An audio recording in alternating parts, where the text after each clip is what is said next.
उत्तर प्रदेश में कोरोना के बढ़ते मामलों के साथ में अस्पतालों में बेड की संख्या और टेस्टिंग को लेकर सरकार सक्रिय है और यही एक बड़ी चुनौती सरकार के सामने होगी। हमारे साथ बात करने के लिए प्रदेश के स्वास्थ्य मंत्री जयप्रताप सिंह हैं।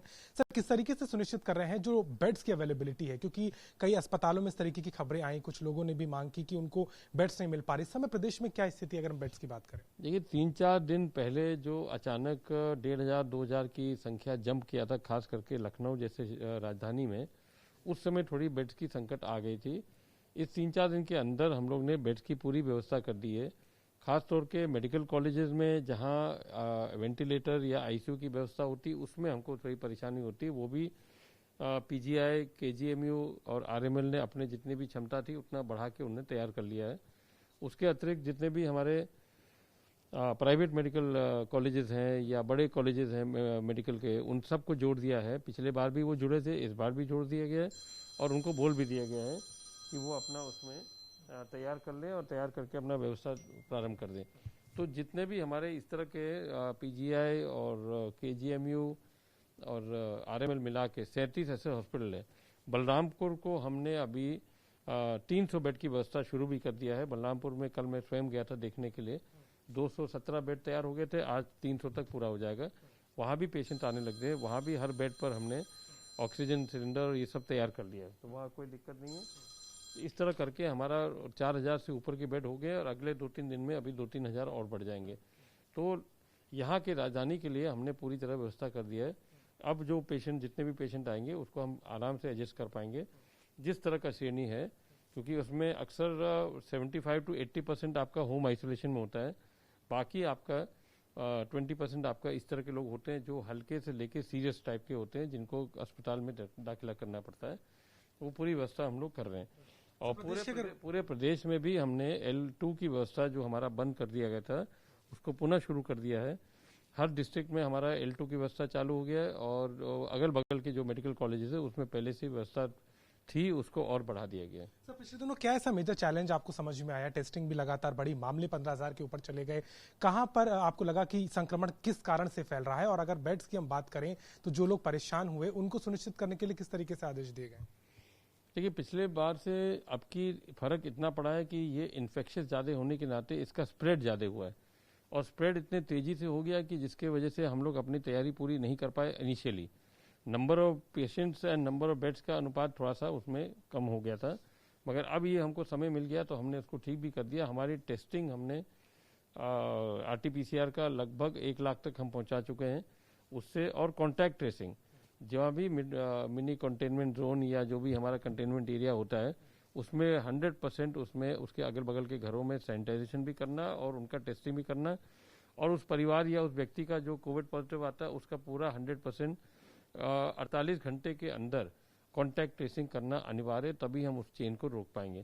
तो ये सारी चीज़ें हम लोग ने सक्रियता के साथ शुरू कर दिया है। हमारे RR टीम्स, हमारे सर्वेलेंस टीम, हमारे नीचे के जितने भी टेस्टिंग वाले टीम्स हैं वो सब तैयार हो गए हैं और सब काम भी कर रहे हैं। और इसी के साथ हमने वैक्सीनेशन भी उतनी तेज़ी से शुरू कर दिया। प्रधानमंत्री के निर्देशों पर जो टीका उत्सव अभी जो चल रहा है 11 से 14 के बीच में, और पर्याप्त संख्या में हमको टीका भी मिल चुका है। तो उन शहरों में ज़्यादा हम लोग कॉन्सेंट्रेट कर रहे हैं जिनमें ज़्यादा संख्या में कोविड पॉजिटिव पेशेंट निकल रहे हैं। सर, एक समस्या और सामने लोगों के आती है कि जो अस्पतालों में मरीज भर्ती हैं उन्हें कोविड की जांच करानी होती है और इतना लंबा आंकड़ा है कि उसमें देरी हो रही है। आपको लगता है कि कोविड की जांच का दायरा और बढ़ाने की जरूरत है, जो लोग खुद से अस्पतालों की तरफ रुख कर रहे हैं?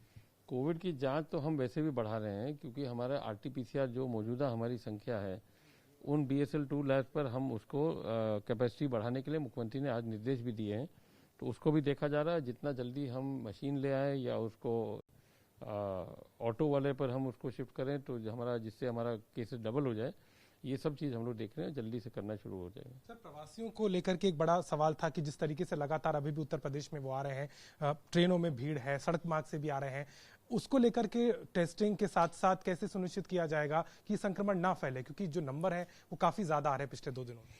देखिए, अब तो कहीं लॉकडाउन तो है नहीं, ये जहाँ से भी आ रहे हैं वहाँ किसी ने इस तरह का एक अफवाह फैला दिया कि लॉकडाउन होने वाला है, जबकि देश में कहीं लॉकडाउन नहीं है। ट्रेनें के संचालन वैसे ही चल रहे हैं, प्लेन भी चल रहा है, बसें भी चल रहे हैं, कहीं कोई लॉकडाउन नहीं है। यदि व्यक्ति परेशान होकर फिर भी वापस अपना गांव आ रहा है, क्योंकि पंचायत चुनाव भी है, गेहूं की कटाई भी हो रही है, इसी चीज़ के लिए वो वापस आ रहा है, तो हमने हमारा जो निगरानी समिति जो पहले बना हुआ था उस निगरानी समिति के माध्यम से हम उसको चिन्हित करेंगे गांव में कि जो व्यक्ति बाहर से आया है उसकी क्या स्थिति है, और हमारे जो टीम वर्कर, फील्ड वर्कर हैं, आशा वर्कर और जो हमारे साथ में जाते हैं, वो जाके इसको चेक भी करेंगे। अगर इस तरह का कोई व्यक्ति है जिसको बुखार या लक्षण है, उसका तुरंत टेस्टिंग करा के उसको फिर हॉस्पिटल में भर्ती करेंगे। सर, नाइट कर्फ्यू लगाने के साथ साथ मामले भी बढ़ रहे हैं, क्या कोई और तरीके पे विचार हो रहा है या आपको लगता है कि समय लगेगा? कब तक मान के चल रहे हैं कि एक गिरावट हम कब तक उम्मीद कर सकते हैं इन मामलों में? देखिए, गिरावट के बारे में तो हम नहीं जानते हैं, क्योंकि ये तो वैज्ञानिक ही बता पाएगा, मगर जितना तेजी से चल रहा है उतना हम उसका मुकाबला के लिए हमने पूरी तैयारी कर ली है। इस समय जो भी पाबंदी हम लगा रहे हैं उसके अतिरिक्त लॉकडाउन की कोई आवश्यकता नहीं है। पाबंदी हमने जैसे शैक्षिक संस्थाएं को बंद कर दिया 30 तारीख तक, आयोजन जो होंगे वो उसकी संख्या में लिमिट कर दिया है, और सैनिटाइजेशन और स्वच्छता हमने पूरे शहर में करने के लिए कह दिया है, या जहाँ जहाँ भी हमारे इस तरह की शहरें हैं, सिटीज़ है, वहाँ पर भी हमने इसको कर दिया है।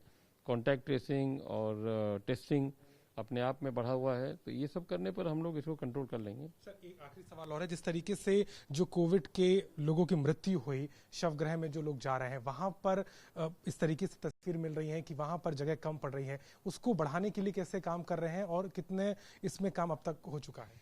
नहीं, इसमें काम हो चुका है। माननीय मुख्यमंत्री के द्वारा इसको संज्ञान में लेके इसका निर्देश दे दिया गया है। नगर निगम के द्वारा जहाँ जहाँ भी इस तरह के हैं वो अपना व्यवस्था कर दिया है, अलग अलग स्थान पर पूरी व्यवस्था हो गई है, अब ये दोबारा नहीं होगा।